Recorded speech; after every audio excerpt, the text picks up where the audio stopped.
But, man, this team, when they're making their threes, it's going to be tough to beat them because they're too deep at every position.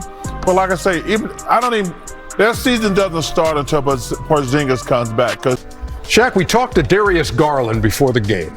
And you asked him that question about, hey, what do you have in mind that you need to have tonight? You said, can you score 40? And he says, we have a lot of guys who can score, but it has been a tough first half. The three-point shots that the Boston Celtics were making and the defense they applied on the Cleveland Cavaliers, that was the tale of the game, or at least really in the first half. And a lot of the footage that I had up until that point that you will see as this video continues, I'm going to break down the mistakes that were being made. That will show at least 6, maybe 7 different plays of the Cavaliers not guarding the Celtics properly on the perimeter. In particular, the matchup between Mobley and Jayson Tatum. Defensively, it was really bad for Mobley. There's a lot of plays where Tatum clearly had easy three-point shots. Mobley, statistically, at least on the offensive end, did have a good game. And I've said before, as many people have said, Mobley is a very good, versatile defender. It's just this matchup in particular, I think he struggled with defensively. Now, the Cavaliers only lost by 3 points, despite being down about 17 at halftime. They ended up having a huge third quarter. They scored 40 points that really put them back in the game. They weren't really able to catch up and take a lead and go on to extend this winning streak, but I think they did enough to show people it's not just going to be all about the Knicks versus Boston Celtics this year. This could very well be an Eastern Conference matchup that we just saw right now.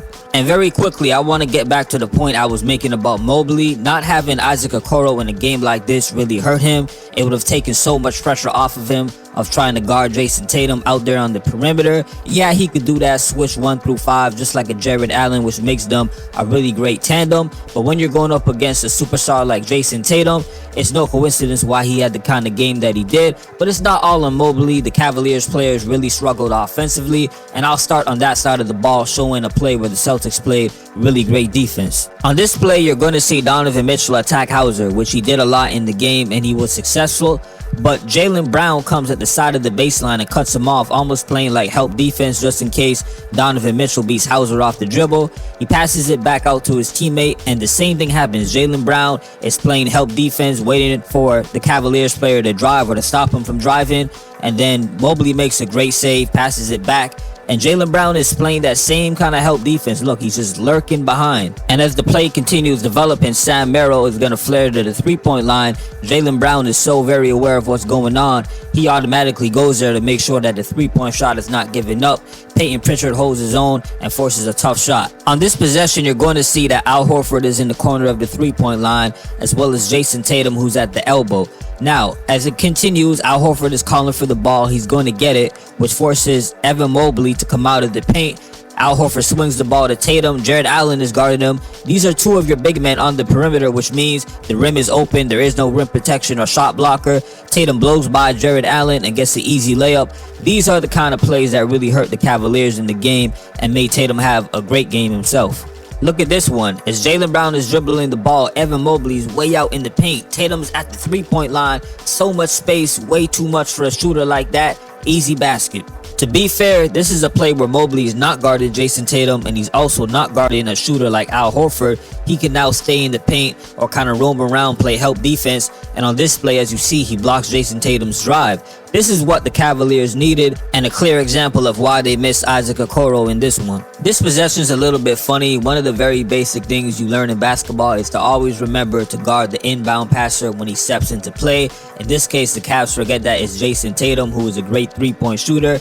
He knocks down another easy three-point shot. I wasn't lying when I told y'all I had several of these plays of Evan Mobley guarding Jayson Tatum as a mismatch. Here is the same thing. He tries to meet him at the three-point line. You got to be up on him as soon as he's coming up the court. This is too much space once again. As you see, Al Horford comes to set a screen. It doesn't even matter since Jared Allen guarding him and Mobley are not going to try to go over the screen anyways. They stay in the same position. It leads to another three-pointer. And if you really watch this play once again, this is the exact kind of defense you play purposely against somebody who's not a shooter. You stay in position, give them room, go under the screen purposely. Don't try to go over it. You're letting them dribble the ball up to the 3-point line without any kind of resistance. They can just step in and do their thing. Here's a possession where Evan Mobley is just in a bad position. The Cavaliers decide to go small. Jaylen Brown throws the ball to Queta, who has a mismatch. Evan Mobley tries to double team or help, which leaves Jayson Tatum wide open for a shot. Mobley tries to close out, but he ends up fouling Jayson Tatum. He goes to the line for 3 shots.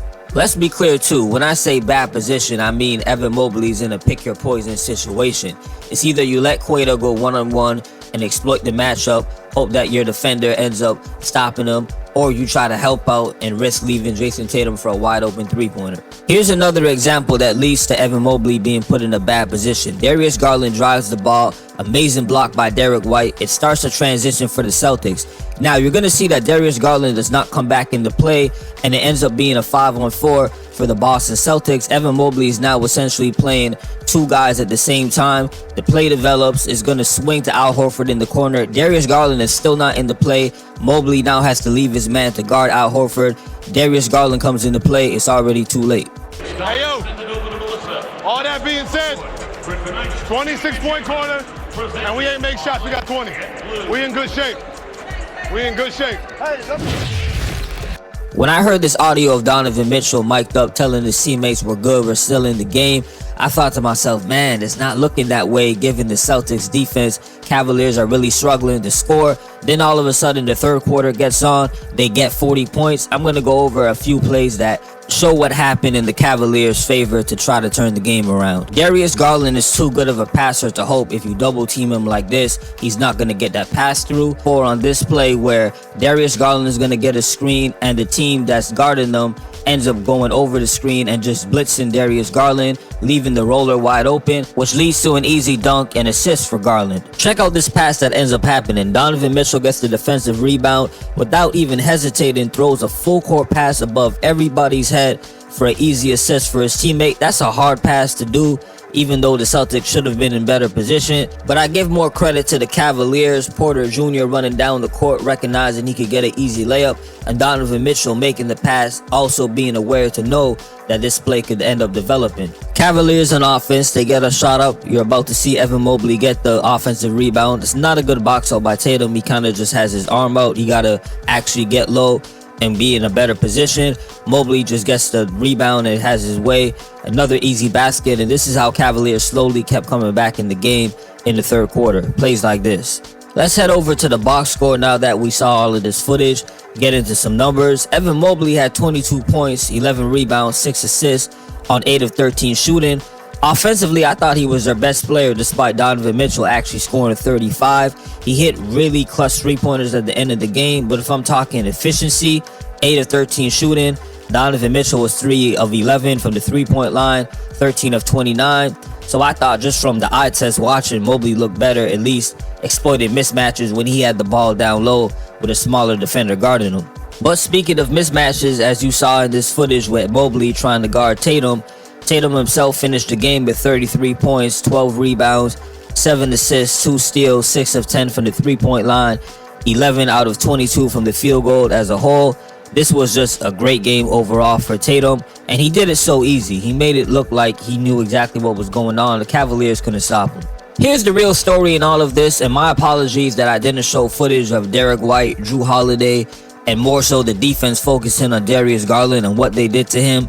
Garland shot 3 for 21, 0 for 6, scored 8 points, 7 assists. It doesn't get much worse than that in terms of the points you scored and the amount of shots you attempted and only hitting 3 out of those 21. What else can you really say, man? I'm going to end things here. Do you see this as an Eastern Conference matchup? And if so, how does this series go? In my opinion, if they meet up in the Eastern Conference Finals, based off of this game, it's still early. We got to see more matchups of them as the season goes on. But the one thing that stands out to me is the Celtics' perimeter defense is too much for Donovan Mitchell and Darius Garland. It looks like they really put a number on them. And Mobley guarding Jayson Tatum moving forward is not going to work. Evan Mobley could guard other small forwards. As I said before in previous videos, he's that talented. When it comes to this kind of superstar, it's a whole different ball game. Anyways, like, share, and subscribe. Hit me up in the comment section. And as always, salute for listening. Peace.